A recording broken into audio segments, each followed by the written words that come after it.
उत्तराखंड में पंचायती राज। किस पे चर्चा कर रहे थे हम? उत्तराखंड में पंचायती राज पर। उत्तराखंड में पंचायती राज, ठीक है। पंचायती राज क्या है? स्थानीय स्वशासन है, जिसका मूल उद्देश्य था छोटे से छोटे पैमाने पर भी, यानी कि छोटे से छोटे सामाजिक समूह भी क्या कर सकें, अपनी शासन की व्यवस्था को खुद संभाल सकें। समझ गया ना? अपनी आवश्यकताओं को पहचाने, अपनी जरूरतों को पहचाने, अपनी समस्याओं को पहचाने और उन्हें संवैधानिक शक्ति देकर के, प्रशासनिक शक्ति देकर के, वित्तीय शक्ति देकर के उन्हें इस योग्य बनाया जाए कि वो अपनी इन समस्याओं का निराकरण खुद कर सकें। समझ गया ना? इसीलिए इसे क्या कहा गया? स्थानीय स्वशासन। पंचायती राज का मतलब है पंचायत स्तर पर शासन व्यवस्था। इसका सही अर्थ है पंचायत स्तर पर शासन व्यवस्था। जब पंचायत स्तर पर देखो शासन व्यवस्था अच्छी हो जाएगी, हर व्यक्ति ये जानने लग जाएगा कि गांव की सभा कैसे चलती है, उसका लोकतांत्रिक तरीका क्या है, तो उसके मन में स्वतः जिज्ञासा उठेगी कि जिले का कैसे चलता है, राज्य का कैसे चलता है, देश का कैसे चलता है। तो इस तरीके से जब ये चीज एक गांव के प्रत्येक व्यक्ति तक पहुंचेगी तो उसके बाद आपके देश में एक वास्तविक लोकतंत्र की स्थापना होगी। वास्तविक लोकतंत्र का मतलब क्या है? लोकतांत्रिक जो आपके क्या है मानक है, उन मानकों पर राष्ट्र खड़ा हो जाएगा। समझ गया ना? जब तक देखो लोगों को सही जानकारी नहीं, काम कैसे होता है, समझ गए ना, तब तक उन्हें पता कैसे चलेगा कि सही हो रहा है कि गलत हो रहा है। सही और गलत के बीच का फर्क तब पता चलेगा जब सिस्टम के बारे में जानकारी सही होगी, और सिस्टम के बारे में जानकारी तब मिलेगी जब वो अपने ऊपर इस सारी चीजों को क्या करेंगे, क्रियान्वित करेंगे, इंप्लीमेंट करेंगे, अपने छोटे स्तर पर चीजों को करेंगे, संपादित करेंगे। समझ गया ना? तो ग्रामीण स्तर पर पंचायती राज का उद्देश्य केवल लोगों में आपका क्या शासन की व्यवस्था को पहुंचाना नहीं था, बल्कि लोगों तक राजनीतिक शिक्षा पहुंचाना भी था। एक बहुत महत्वपूर्ण तथ्य है ये कि लोगों तक राजनीतिक शिक्षा का विकास हो कि एक लोकतांत्रिक प्रणाली में काम कैसे होते हैं। समझ गया ना? क्योंकि गांव के लोगों को अभी तक ये पता नहीं है कि उनका प्रधान काम कैसे करता है, वो सोचते हैं कि सब कुछ प्रधान कर रहा है। समझ गया ना? जबकि उन्हें यह पता नहीं होता है कि प्रधान बाध्य है पंचायत के बहुमत के लिए। जो गांव की पंचायत होती है, पंच या वार्ड मेंबर बोलते हो, उनसे और प्रधान से मिलकर के पंचायत बनती है। और गांव की जो क्या 18 वर्ष से अधिक आयु के लोगों की जो सभा होती है वो ग्राम सभा होती है। उस ग्राम सभा द्वारा वयस्क मताधिकार के द्वारा एक संवैधानिक निकाय चुनी जाती है जिसे पंचायत बोलते हैं। उस पंचायत में हर गांव के तोक को क्या दिया जाता है? प्रतिनिधित्व दिया जाता है, उसे वार्ड मेंबर बोलते हैं। वो वार्ड मेंबर गांव में कोई भी काम हो रहा होता है तो उसका प्रस्ताव वार्ड मेंबरों के समक्ष रखा जाता है, और उसका बहुमत प्राप्त होने पर ही वो क्या होगा, पास या फेल होगा प्रस्ताव, तब जाकर के गांव में काम होंगे। समझ गया ना? पंचायती राज का उद्देश्य है। अगर इस बात को हर ग्रामीण जानने लग जाए तो उसे ये पता चल जाएगा ना विधानसभा में कैसे काम होते हैं, लोकसभा में कैसे काम होते हैं। तो अपने जनप्रतिनिधि को भेजते वक्त वो जरूर सोचेगा कि अच्छे लोग जाएंगे तो हमारे लिए अच्छे काम होंगे। समझ गया ना? नहीं तो वही चलेगा, धर्म के नाम पर वोट, क्षेत्र के नाम पर वोट, पैसे के नाम पर वोट, समझ गया ना, भाई के नाम पर वोट, कई सारी चीजें हैं, हथकंडे हैं जिनसे आज भी वोट लोग दे रहे हैं। समझ गया ना? कि ये फलाना रिश्तेदार है, हमारा भी कोई स्वार्थ पूरा होगा, वोट दे दिया। समझ गया ना? तो ऐसे कब वास्तविक लोकतंत्र स्थापित होगा बताओ? वास्तविक लोकतंत्र तब स्थापित होगा जब व्यक्ति सिस्टम को जानेंगे, और सिस्टम को जानने के लिए राजनीतिक शिक्षा पहुंचाने का सबसे अच्छा माध्यम है पंचायती राज व्यवस्था। उससे एक एक ग्रामीण तक ये शिक्षा पहुंच जाएगी कि आखिर भारत का जो पार्लियामेंट्री सिस्टम है या लोकतांत्रिक व्यवस्था है वो कैसे काम करती है। ठीक है? तो उत्तराखंड में भी पंचायती राज का वही उद्देश्य है जो पूरे देश में है। वैसे तो मैंने बताया था कि पंचायती राज क्या भारत में पहले से चला आ रहा हुआ है। समझ गया ना? स्थानीय स्वशासन भारतीय प्राचीन साम्राज्यों की विशेषता रही है। ये मौर्य काल में इसका उल्लेख मिलता है। समझ गया ना? चोल साम्राज्य की तो विशेषता ही क्या थी? स्थानीय स्वशासन थी। उन्होंने छोटे छोटे पैमाने पर शक्तियां हस्तांतरित करके उनको अपने काम करने की क्या छूट दी थी, स्वायत्तता दी थी, स्वतंत्रता दी थी। तो छोटे छोटे पैमाने पर काम करा जा रहा था, उन्हें पैसा भी उपलब्ध कराया जाता था, शक्तियां भी दी जाती थी। तो इससे क्या हो रहा था? विकास समावेशी हो रहा था, हर किसी को पहुंच रहा था। समझ गया ना? उसके बाद अगर आधुनिक भारत की बात कर दें तो लॉर्ड रिपन, समझ गया ना। 1880 से 1884 तक भारत का गवर्नर रहा था लॉर्ड रिपन, समझ गया ना। तो उसने पहली बार भारत में स्थानीय स्वशासन को आधुनिक स्वरूप में जन्म दिया, समझ गया ना। और शायद मद्रास जो आपकी क्या थी, नगर पालिका थी, समझ गया ना, नगरीय निकाय था, उसमें पहली बार स्थानीय स्वशासन आरंभ हुआ था। ठीक है। उसके बाद जब हमारा संविधान बन रहा था, समझ गया ना, तो महात्मा गांधी की इच्छा थी कि ग्रामीण गांव को सशक्त बनाया जाए। जब तक हमारे गांव, क्योंकि भारत की अधिकतर जनसंख्या कहां निवास करती है, ग्रामीण क्षेत्रों में, अगर गांव सशक्त हो जाएंगे तो देश अपने आप विकसित हो जाएगा। आपके घर में 5 लोग हैं, पांचों नौकरी में हैं, पांचों कमाई करते हैं, तो आपका परिवार हो गया नहीं सुदृढ़। आपके परिवार में 10 लोग हैं, एक नौकरी में है, देखने के लिए आपके घर में एक क्या नौकरी वाला है, अच्छी कमाई करने वाला, खाने वाले भी तो 10 हैं, और उनकी हालत क्या होगी, खराब होगी या नहीं होगी। इसका मतलब यह है कि हमारा देश जो छोटे छोटे गांव से मिलकर बना है, और हर गांव सशक्त हो जाएगा तो देश अपने आप मजबूत होगा, समझ गया ना। तो महात्मा गांधी का यह सपना था कि देश में क्या होना चाहिए, स्थानीय स्वशासन होना चाहिए, और उनके सपने के अनुरूप हमारे संविधान निर्माताओं ने भारतीय संविधान के अनुच्छेद किसमें, 40 में राज्य के नीति निदेशक तत्वों में यह आपका क्या निर्देश दिया सरकारों को कि वो पंचायती राज संस्थाओं की स्थापना करेगा।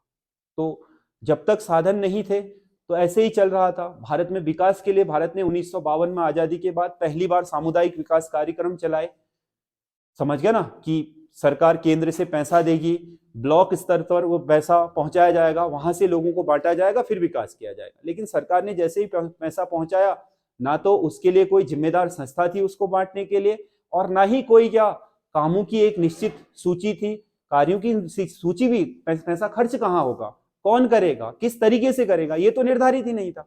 इसलिए 5 वर्ष में ही सामुदायिक विकास कार्यक्रम को फेल मान लिया गया। ठीक है। 1957 में अब क्या होगा, इसके लिए क्या एक कमेटी बैठाई गई कि कैसे होगा विकास। तो बलवंत राय मेहता कमेटी बोलते हैं, उसने सिफारिश की कि अगर हमें स्थानीय स्वशासन करना है तो हमें पंचायती राज संस्थाओं को क्या बनाना पड़ेगा, सुदृढ़ बनाना पड़ेगा, और 3 स्तरीय पंचायतें होनी चाहिए, क्योंकि केंद्र में तो केंद्र सरकार है, राज्य में राज्य सरकार है, जिले में जिले की सरकार होनी चाहिए, जिला पंचायत परिषद, और ब्लॉक स्तर पर क्षेत्र पंचायत होनी चाहिए, समझ गया ना, और सबसे निचले स्तर पर ग्रामीण ग्राम पंचायत, समझ गया ना। तो 3 स्तरीय जिला पंचायत, क्षेत्र पंचायत और ग्राम पंचायत, ये सिफारिश करी उन्होंने।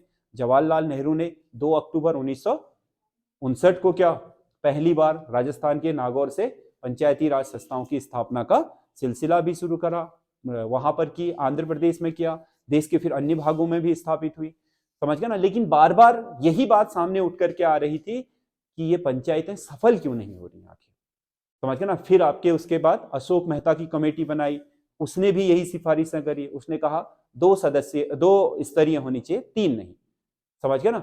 लेकिन अंततः एलएम सिंघवी कमेटी की जो सिफारिश थी, उसने बलवंत राय मेहता की सिफारिशों को लगभग दोहराया, लेकिन उन्होंने कहा कि इनको संवैधानिक दर्जा दिया जाना बहुत जरूरी है। जब तक एक निश्चित संवैधानिक सिस्टम में ये काम नहीं करेंगे तब तक सफल नहीं होंगे। इसीलिए बलवंत राय, जो आपका एलएम सिंघवी कमेटी थी, उसकी सिफारिशों को मान लिया गया, और 73वें संविधान संशोधन द्वारा पूरे देश के लिए पंचायती राज एक्ट लाया गया, और भारतीय संविधान की अनुसूची 11 में 11 जोड़ी गई, और साथ ही साथ अनुच्छेद 243 में, समझ गया ना, बहुत सारे उपखंड जोड़े गए, जिनमें पंचायती राज में कैसे पंचायती संस्थाओं की स्थापना की जाएगी, कैसे उनका निर्वाचन होगा, क्या क्या उनकी शक्तियां होंगी, आरक्षण कैसे दिया जाएगा, उनको राज्य से वित्त कैसे मिलेगा, इन सारी चीजों की क्या कर दी गई, एक कानूनी व्यवस्था कर दी गई, समझ गया ना।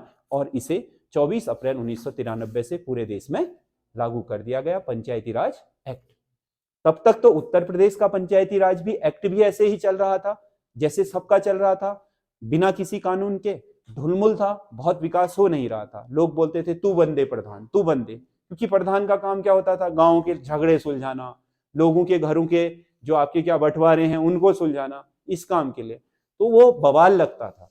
पैसा नहीं था ना, पावर नहीं थी, समझ गए ना। जब 93 में पैसा भी दे दिया गया, पावर भी दे दी गई, ग्राम प्रधान का मतलब कम मत समझो, ग्राम प्रधान को वही संवैधानिक शक्तियां हैं अपने विषयों पर, जो 29 विषय पंचायती राज में दिए गए हैं, जो शक्ति देश के प्रधानमंत्री को संघ सूची के विषयों पर है, ये मान लो आप। और राज्य सूची के विषयों पर जो शक्ति किसको है, मुख्यमंत्री को है, वही समझ लो किसको है, गांव के प्रधान को है। और गांव के प्रधान ने संवैधानिक तरीके से अपनी सूची पर काम करा है, तो भारत के प्रधानमंत्री भी उस काम को चैलेंज नहीं कर सकते, राष्ट्रपति भी उस काम को चैलेंज नहीं कर सकते। समझ गया ना? करेंगे तो उसके लिए क्या है, संविधान का संरक्षक कोर्ट वो बताएगा कि इन्होंने सही काम करा है, एक्ट के अकॉर्डिंग काम करा है, आप इस पे किसी भी तरह का हस्तक्षेप, बताओ कितनी बड़ी पावर है। अधिकतर लोगों को तो यही पता नहीं है, प्रधानों को ही पता नहीं है हमारी पावर क्या है। समझ गया ना? वो बस वो वही सोचते हैं कि वित्त आएगा, थोड़ा बहुत उससे पैसा कमा लेंगे, उन्हें पता नहीं कि वो किस महत्वपूर्ण संवैधानिक पद पर है। समझ गया ना? तो गांव में आपका ये शासन पहुंचाने का उद्देश्य तब सफल हुआ जब पंचायती राज एक्ट आया। कब? 73वें संविधान संशोधन द्वारा। तो यूपी में भी 73वें संविधान संशोधन द्वारा जो पंचायती राज एक्ट लागू हुआ था, उसी एक्ट से हम चल रहे थे, क्योंकि हम यूपी का अभिन्न अंग थे। जिस समय हमारे यहाँ भारत में पंचायती राज एक्ट लागू हुआ तो उस समय हम किसके हिस्से थे? उत्तर प्रदेश के। तो स्वाभाविक है हमें भी वैसे ही चलना था। 7 साल तक तो यही व्यवस्था चली। 7 साल बाद क्या हुआ? उत्तराखंड राज्य का गठन हो गया। समझ गया ना? तो हमने पंचायती राज में कोई परिवर्तन नहीं करा। ठीक है, वैसे का वैसा जैसे उत्तर प्रदेश में चल रहा था, वैसे का वैसा पंचायती राज हमने कहा उत्तराखंड में भी लागू कर लिया।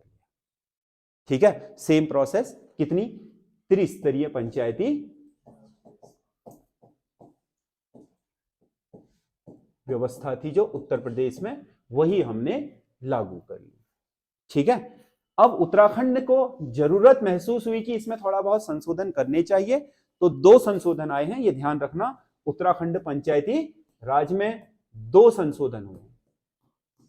मुख्य संशोधन जो है, एक हुआ 2008 में, एक हुआ 2016 में।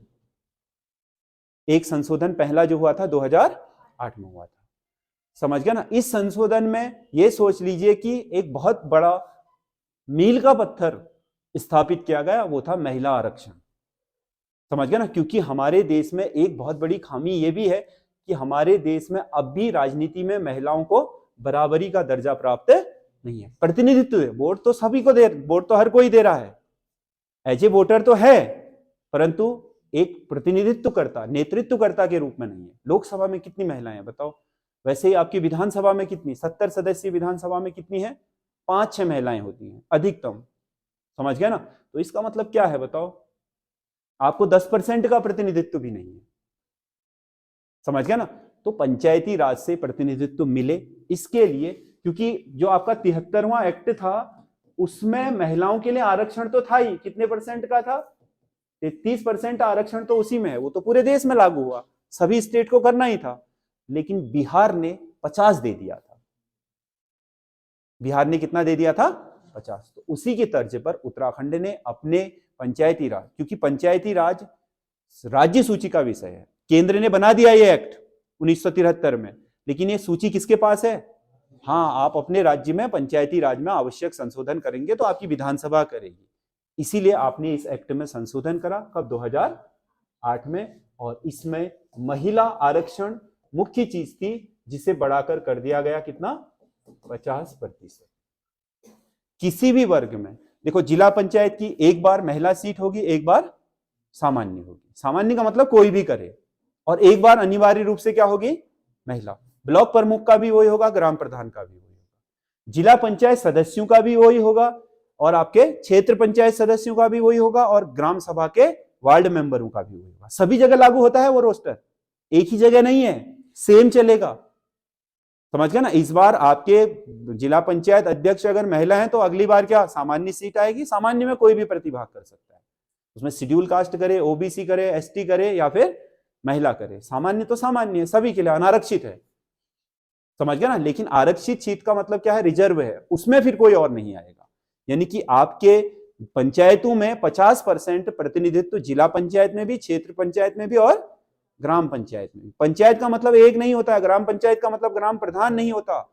ग्राम पंचायत का मतलब ग्राम प्रधान प्लस उसके वार्ड मेंबर से होता है। क्षेत्र पंचायत का मतलब ब्लॉक प्रमुख और उसके क्षेत्र पंचायत सदस्य, बीडीसी मेंबर बोलते हो जिनको, उनसे होता है। और जिला पंचायत बनती है जिला पंचायत अध्यक्ष और जिला पंचायत सदस्यों से। बनती तो उसी है, लेकिन उसमें पदेन सदस्य भी होते हैं। अभी मैं उनकी बात करने जा रहा हूं, समझ गया ना। पहले ये समझ लो, इस एक्ट में एक बहुत महत्वपूर्ण चीज हुई जो उत्तराखंड के लिए काफी अच्छा है, महिलाओं के लिए खासकर, जिससे महिलाओं को भी राजनीति में प्रतिनिधित्व दिया गया। कौन सा वाला था? 2008 वाला, जिसमें महिला आरक्षण कब किया गया? 50%। 2016 वाले में दो चीजें हुई हैं, बहुत संशोधन नहीं है, दो चीजें हुई हैं। एक न्यूनतम शैक्षिक अहर्ता, आपने सुना होगा कि 2019 में जो क्या हुआ, चुनाव हुआ, तो उसमें अनिवार्य कर दिया गया कि कैंडिडेट को हाई स्कूल पास होना चाहिए, त्रिस्तरीय पंचायत में हर जगह, वार्ड मेंबर से लेकर के जिला पंचायत अध्यक्ष तक। एक चीज। दूसरी चीज क्या आई? हाँ, बच्चे वाला सिस्टम, ताकि आबादी में नियंत्रण किया जा सके। ग्रामीण क्षेत्रों से ये चीज आए कि जनप्रतिनिधियों के बच्चे क्या होने चाहिए? 2 से अधिक नहीं होने चाहिए। यानी कि जो आपका पंचायती राज में जिसके 2 से अधिक बच्चे हैं वो प्रतिभाग नहीं कर पाएगा। ये दो महत्वपूर्ण थे। इसमें महिला आरक्षण था, इसमें न्यूनतम शैक्षिक योग्यता और अधिकतम 2 बच्चे, ये इस एक्ट के द्वारा आए। और बाकी का वही है, बहुत संशोधन हुए नहीं है। जो मेन मतलब एक तरीके से कह सकते हो कि ये क्या है कि मतलब आपके अमेंडमेंट है, मतलब संशोधन है, वो ये दोनों है और इसमें ये वाला है। तो संशोधन के बारे में आपको 2 चीजें याद रखनी है। 2008 में क्या हुआ था? हाँ, महिला आरक्षण 33 से बढ़ाकर 50 कर दिया। और दूसरा राज्य है भारत का, पहला बिहार था, दूसरा उत्तराखंड, और दूसरा 2016 में न्यूनतम शैक्षिक अहर्ता, समझ गया ना, और अधिकतम 2 बच्चे वाला सिस्टम इसके द्वारा आया। तो ये 2 एक्ट में परिवर्तन है। ठीक है। अब पंचायती राज का ढांचा कैसा है? त्रिस्तरीय है, उसे भी समझ लो। पंचायती राज का ढांचा कैसा है? त्रिस्तरीय। उत्तराखंड में ढांचा कैसा है? त्रिस्तरीय। तीनों स्तरों की बात कर लेते हैं। सबसे ऊपर कौन है? जिला पंचायत। दूसरे मध्यम स्तर पर कौन है? क्षेत्र पंचायत। और सबसे निचले स्तर पर क्या है? ग्राम पंचायत। ग्राम 3 स्तरीय है। जिला पंचायत सबसे ऊपर, उच्च हो गया, और ये क्या हो गया? मध्य हो गया, और ये क्या हो गया? निम्न स्तर। ठीक है।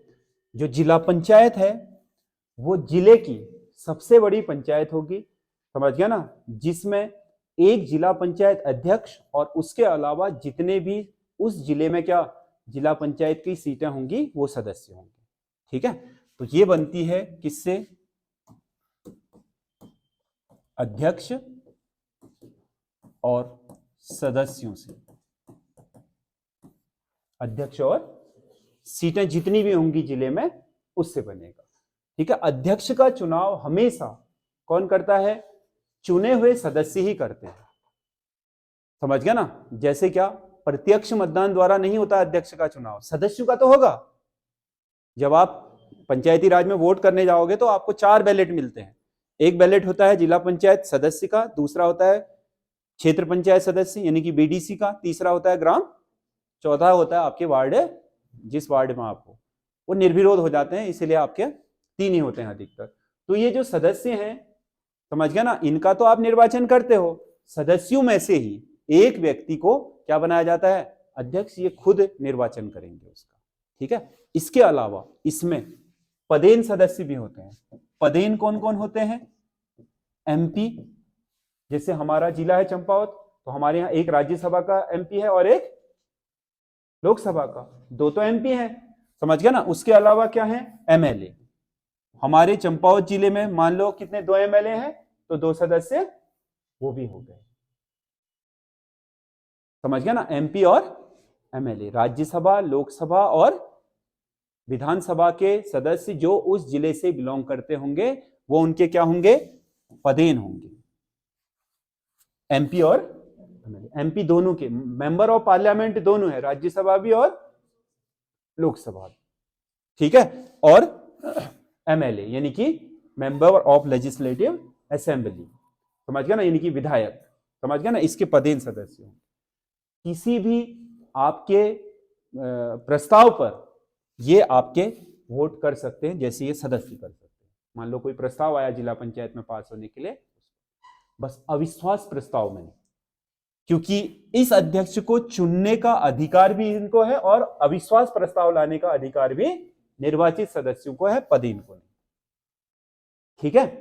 तो ये इसके क्या होते हैं, पदेन। ये क्या होते हैं, सदस्य, निर्वाचित होते हैं। ये क्या होते हैं, निर्वाचित, और ये क्या है, पदेन, ठीक है। और इसके अलावा इसका सचिव यानी कि सरकार की ओर से इसको मैनेज करने वाला जो अधिकारी होता है वो या तो कौन होता है, सीडीओ, चीफ डेवलपमेंट ऑफिसर, या फिर होता है डीपीआरओ, डिस्ट्रिक्ट पंचायती राज ऑफिसर, जिला पंचायती राज अधिकारी, ठीक है। जिले में ये नहीं है तो फिर कौन होगा, सीडीओ होगा, ठीक है। इसका काम है।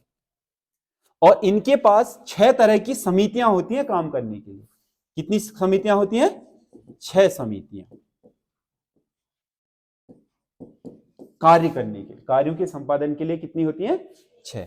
जैसे आपका स्वास्थ्य समिति अलग होगी, शिक्षा अलग होगी, जल अलग होगी, ठीक है। प्रशासनिक वाली अलग होगी, निर्माण कार्य वाली अलग होगी, समझ गया ना। आपका जल के साथ जैव विविधता वाली भी होती है, ठीक है। नियम वाली अलग होगी। 6 समितियां बनाई जाएंगी। इन्हीं सदस्य उस समिति के क्या होंगे, यही सदस्य अलग अलग कमेटी के। जैसे संसदीय प्रणाली में क्या होता है, संसद में भी तो पार्लियामेंट्री कमेटी होती है ना, तो उनमें क्या होते हैं, मेंबर ऑफ पार्लियामेंट ही तो सदस्य होते हैं। जैसे लोक लेखा समिति है, समझ गया ना, 15 कहां से होते हैं, लोकसभा से, 7 कहां से, राज्यसभा से। प्राक्कलन समिति में 30 होते हैं, समझ गया ना, सारे के सारे लोकसभा के। Secondary parliamentary committee, joint parliamentary committee होगी, समझ गया ना, तो उसमें कितने, 45 हो जाएंगे, 30 लोकसभा से 15।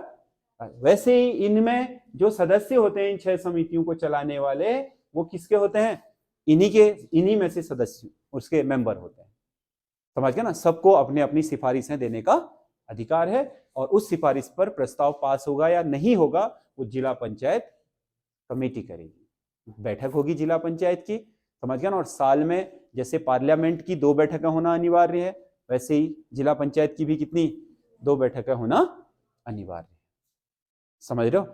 उसके बाद मध्य स्तर पर कौन आती है, क्षेत्र पंचायत। इसमें जो इसका अध्यक्ष होता है उसे बोलते हैं ब्लॉक प्रमुख, ये इसका अध्यक्ष है। उप प्रमुख, अन्य जो निजी प्रमुख वगैरह हैं वो अलग हैं, कनिष्क प्रमुख, उप प्रमुख बोलते हैं जिनको, वो मेंबर ही हैं, वैसे खाली बना रखा है कि इसकी अनुपस्थिति में काम करेगा। जैसे उपाध्यक्ष है, इसकी अनुपस्थिति में काम करेगा, ठीक है, बाकी कोई उनका ऐसा रोल नहीं है। तो ब्लॉक प्रमुख, और किससे बनती है, बीडीसी, किससे, मेंबर। वैसे आप इसी नाम को ज्यादा जानते हो ना, बीडीसी, ब्लॉक डेवलपमेंट काउंसिल। क्या है इसका नाम, ब्लॉक डेवलपमेंट काउंसिल। क्षेत्र पंचायत सदस्य भी बोलते हो इनको आप, ठीक है। जो आपका खंड विकास कार्यालय होता है वो इसका कार्यालय है। वहां पर एक क्या होती है, हॉल होता है इनकी मीटिंग के लिए। इनकी मीटिंग होती है, जैसे जिला पंचायत की 2 होती है साल में, इनकी भी 2 मीटिंगें होती हैं बीडीसी की, समझ गया ना। और ब्लॉक प्रमुख उसकी अध्यक्षता करता है। ये इसके क्या होते हैं, मेंबर होते हैं। इनमें मेंबर, ये सब पदेन मेंबर ये भी होंगे। कौन, एमपी एमएलए, जो भी उस क्षेत्र का एमपी और एमएलए है, उस क्षेत्र की जनता ने जिसे भी एमपी एमएलए बनाया है। जैसे हमारा लोहाघाट ब्लॉक है तो हमारा एमपी राज्यसभा में कौन है, लोकसभा में कौन है, और हमारे यहाँ का एमएलए कौन है, वो भी होगा। पदेन सदस्य होंगे। आमंत्रित सदस्य इसमें जिला पंचायत सदस्य भी होते हैं, वो क्या होते हैं, आमंत्रित। और इसमें सदस्य ग्राम प्रधान भी होते हैं, गांव के प्रधान भी इसमें सदस्य होते हैं, वो ऑटोमेटिक होते हैं, समझ गया ना। तो इसकी जो आपकी संरचना है वो ऐसे होती है। इसमें लेकिन नियम है, अधिकतम 40 न्यूनतम 20 सदस्य। एक बीडीसी यानी कि ब्लॉक डेवलपमेंट काउंसिल में 40 से अधिक मेंबर नहीं हो सकते, 20 से कम नहीं हो सकते, ठीक है। अधिकतम 40 न्यूनतम 20। कौन से वाले? बीडीसी। अन्य प्रधान तो आएंगे ही, उसमें ब्लॉक में जितने भी प्रधान होंगे वो आएंगे सदस्य के रूप में, एमपी एमएलए सब आएंगे, वो तो पदेन है, समझ गया ना। जो निर्वाचित हैं वो कितने? अधिकतम 40 न्यूनतम, कहीं 23 भी है कहीं 25 भी है, ब्लॉक पर डिपेंड करता है वहां की आबादी कितनी है, कितनी ग्राम सभाएं हैं, समझ गया ना। उन ग्राम सभाओं से 2-2 3-3 ग्राम सभाओं को मिला करके क्या बन जाती है? एक बीडीसी। कई गांव बहुत बड़े हैं, 1000 से भी ज्यादा जनसंख्या है, तो वहां बीडीसी एक ही गांव से भी बन जाती है, एक बीडीसी क्षेत्र एक गांव से भी बन जाता है, ठीक है। तो ये जो बीडीसी मेंबर होते हैं अपना ब्लॉक प्रमुख वैसे ही चुनते हैं जैसे जिला पंचायत अध्यक्ष अपना, जिला पंचायत सदस्य अपना अध्यक्ष चुनते हैं, ठीक है। और ब्लॉक में जो सचिव होता है उसको बोलते हैं बीडीओ, ब्लॉक डेवलपमेंट ऑफिसर। यानी कि ये तो क्या है? जनप्रतिनिधि है, ये सरकारी अधिकारी है। ये जनप्रतिनिधि है, ये कौन है? सरकारी अधिकारी, सचिव है, ठीक है। ये भी उसी की तरह 6 समितियों के माध्यम से अपने काम करती है, क्योंकि बड़ी टेरिटरी होती है ना, इनका क्षेत्र क्या होता है? थोड़ा बड़ा होता है, ठीक है। उसके बाद तीसरे पर आती है आपकी ग्राम पंचायत, ठीक है। ग्राम पंचायत बनती है ग्राम प्रधान और वार्ड मेंबर। इसमें अध्यक्ष ग्राम प्रधान होता है और सदस्य कौन होते हैं? वार्ड मेंबर होते हैं, ठीक है। इसमें क्या था? ये सदस्य में अपने में से ही चुन रहे थे, इसमें डायरेक्ट होता है। इसमें ग्राम प्रधान भी क्या होगा? जनता द्वारा प्रत्यक्ष रूप से निर्वाचित होगा, यानी कि 18 वर्ष से अधिक आयु का हर कोई व्यक्ति अपने वयस्क मताधिकार के द्वारा ग्राम प्रधान भी चुनेगा और वार्ड मेंबर भी चुनेगा। यहां अध्यक्ष चुनना किस पे निर्भर करता है? जो चुने आपने चुन दिए हैं सदस्य उन पर। यहां चुने गए सदस्यों पर नहीं, बल्कि उसका ग्राम प्रधान का जो चुनाव होगा वो क्या होगा? प्रत्यक्ष विधि द्वारा होगा, ठीक है। प्रत्यक्ष विधि द्वारा होगा। और ग्राम प्रधान की या गांव की जो पंचायत होती है वो बनती है ग्राम प्रधान और उस गांव के वार्ड मेंबर। ग्राम पंचायत के सदस्य गांव के लोग नहीं होते, गांव के आम व्यक्ति इसके सदस्य नहीं हो सकते। आम व्यक्तियों द्वारा जो क्या वार्ड मेंबर चुना जाता है और प्रधान चुना जाता है, उनसे मिलकर के क्या बनती है? ग्राम। अगर आम लोगों की सभा है तो वो ग्राम सभा कहलाएगी। ग्राम सभा की भी एक बैठक अनिवार्य होती है एक साल में, एक साल में एक बैठक ग्राम सभा की भी अनिवार्य। बाकी पंचायत की तो होंगी, हर काम के लिए पंचायत की बैठक बुलानी पड़ेगी, नहीं तो प्रस्ताव कैसे पास होंगे? एक गांव का खड़ंजा या रास्ता भी बनाना है तो भी ग्राम पंचायत को क्या करना पड़ेगा? प्रस्ताव सर्वसम्मति से पारित करना पड़ेगा। अब सर्वसम्मति कैसे बनेगी? सुनो, न्यूनतम 5 सदस्य, अधिकतम 15 सदस्य। किसी गांव की पंचायत में, बड़ा गांव है तो कितने हो सकते हैं? 15। 14 वार्ड मेंबर, एक कौन? ग्राम प्रधान। और इसमें क्या हो सकते हैं? न्यूनतम 4 वार्ड मेंबर और एक ग्राम प्रधान, न्यूनतम। किसी में 8 है, किसी में 9 है, डिपेंड करता है। मान लो किसी गांव में टोटल 9 सदस्यीय ग्राम पंचायत है और वहां का रास्ता बनाना है, समझ गया ना। वित्त आ रखा है, वित्त है, रास्ता बनाना है, तो प्रधान क्या करेगा? उस रास्ते का प्रस्ताव इन सभी 9 के 9 मेंबरों को बुलाएगा, खुद सहित उपस्थित होगा, और वहां एक सचिव भी आएगा। इनका सचिव होता है कौन? वीडीओ नहीं, वीपीडीओ। वीडीओ नहीं होता, वीपीडीओ होता है, ब्लॉक पंचायती राज डेवलपमेंट अधिकारी। इसका सचिव कौन होता है? ये भी उपस्थित होगा इस बैठक में, समझ गया ना। क्योंकि पूरी कार्यवाही लिखना किसका काम है? इसका। सरकार की ओर से सारा जो भी आपका सुपरविजन है वो तो यही करेगा ना गांव का। वित्त सही तरीके से खर्च हो रहा है या नहीं, काम संवैधानिक तरीके से हो रहा है या। अब संवैधानिक तरीका क्या है? देखो, 9 सदस्य है, गांव का खड़ंजा बनाना है, प्रधान ने प्रस्ताव रखा, 9 में से 5 सदस्यों ने कम से कम ये कहा कि बनना चाहिए और हस्ताक्षर कर दिए, तो बहुमत से पास हो गया। बहुमत कितना है? 9 में से 5 का। 6 ने करे 7 के करे वो बात अलग है, कम से कम कितने होने चाहिए, पास हो गया रास्ता, समझ गया ना। तो फिर उसकी जो प्रस्ताव है वो पंचायती राज अधिकारी जो है वो ले जाएगा ब्लॉक में, ब्लॉक का जे उसकी क्या करेगा, पूरी टेक्निकल एमबी बनाएगा, उसके बाद काम शुरू हो जाएगा। ग्राम प्रधान और बीपीडीओ का साझा क्या होता है, खाता होता है, दोनों के दस्तखत से पैसा निकाल करके उसमें यूज कर लिया जाएगा। ग्राम पंचायत की बैठक में रखे बिना 1 रुपया भी खर्च नहीं कर सकता प्रधान,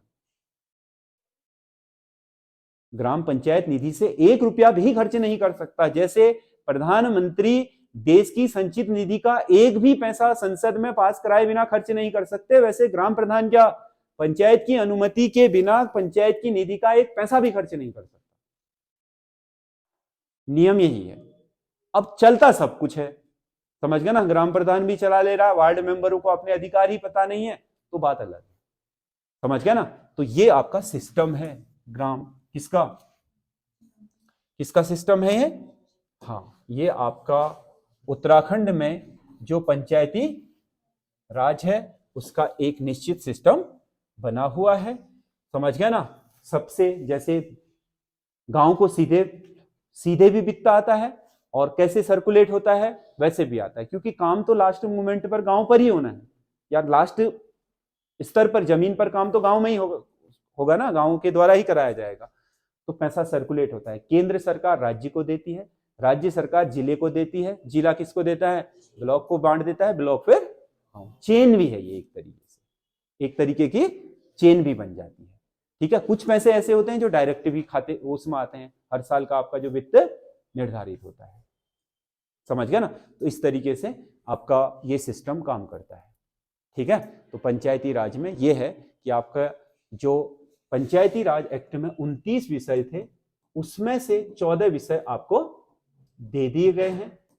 कितने दिए गए हैं, वो उसी समय जिस समय 93 में पंचायती राज एक्ट लागू हुआ था उसी समय 14, अभी 15 दिए नहीं, लेकिन 14 भी काफी है, ठीक है। जैसे क्या हो गया, प्राथमिक शिक्षा, प्राथमिक स्वास्थ्य, गांव की सड़कें, गांव के रास्ते, नालियां, जलकल निकासी, स्वच्छता, कृषि, भूमि सुधार, स्ट्रीट लाइट, ये सब आ जाते हैं। गांव की जो मूलभूत आवश्यकता होती है वो इसमें सम्मिलित है।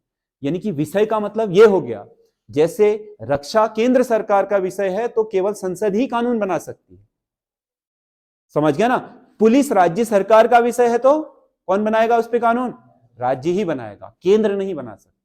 वैसे ही गांव का अगर क्या जो स्ट्रीट लाइट पंचायत का विषय है तो उसे कौन पास कर सकता है, पंचायत, और पंचायत ने सर्वसम्मति से संवैधानिक तरीके से पास कर दिया है तो उसे कोई हिला नहीं सकता, क्योंकि वो उसकी शक्ति है, वो दी है, संविधान ने दी है, और उसका अनुच्छेद 243 में विस्तार से वर्णन है क्या शक्तियां हैं, समझ गया ना। और दूसरी चीज क्या है, अनुसूची 11, उसमें पूरा विस्तार है कि क्या है, समझ गया ना, क्या किया गया है, ठीक है। तो संवैधानिक स्थिति है, एक्ट के द्वारा नियमित है, समझ गया ना। और साथ ही साथ क्या है, जो हमारी लोकतांत्रिक व्यवस्था है वयस्क मताधिकार के द्वारा निर्मित है, समझ गया ना। तो कुल मिलाकर के पंचायती राज शासन को निचले स्तर तक, व्यक्ति के सबसे निचले स्तर तक पहुंचाने की एक क्या है, प्रणाली है, समझ गया ना, जो आपके केंद्र से होकर के राज्य, जिला, क्षेत्र से गांव तक पहुंचाती है, ठीक है।